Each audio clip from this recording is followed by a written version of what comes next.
baafin sug u kaadibal waa maxay baafinta iyo waxaad nala soo doonatay waxaa la baafinayaa xildhibaanadii federaalka baarlamaanka 11aad koonfur galbeed ka soo galay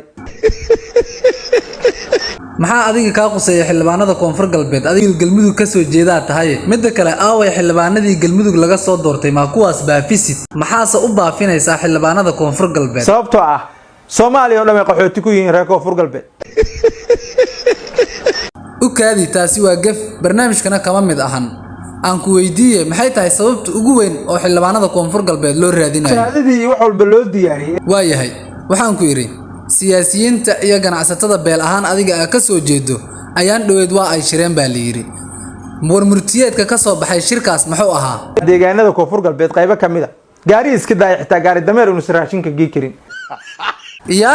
sababtu maxay tahay dadkiina ay ka soo barakaceen okay sida aad adiguba hadda afkaaga ka sheegtay haddii aad isugu tagteen dadyowga reer koonfur galbeed siyaasiyiin iyo ganacsatada aad u tashateen maxaa ka damacsan tihiin bulshada reer koonfur galbeed haddiiba goboladii aad xirxirteen oo baabuur iska daayay gaari dameer xataa aan isaga gudbi karin nolol caynkee ah baad jeceshiin in ay ku noolaadaan bulsho weynta digil iyo mirifle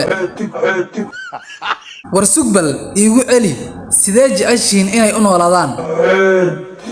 okay waa ku fahmay aniga maxaa i leedahay lagu soo biir hadaa hore noola joogtana waa ku maasantaa warbal u kaadi haddii goboladii aad xirxirtay oo gaadiid aan isaga gudbi karin oo aad dadkaygii barakicisay ma waxaa rabtaa dhulkii aad ka soo kacday oo dhagaxa ahaa inaad shaqaale uga dhigtid dhulkan dheefta leh oo webiyada leh oo beeraha leh inaad adiga degtid oo tacbatid siyaasiyiinteydana ay adiga daba dhilif ku ahaadaan war maxaa kaasi ah adiga miyoosan aqligaagu shaqaynayn intaas ka baxsan shacabka Soomaaliyeed iyo qarnimada Soomaaliya wax dan ugu ma jiraan kaasina wuxuu ahaa mikrofon laga dhex guuxayo oo aan wareysi la yeelanay wasiirka warqurminta iyo waxun sheega social media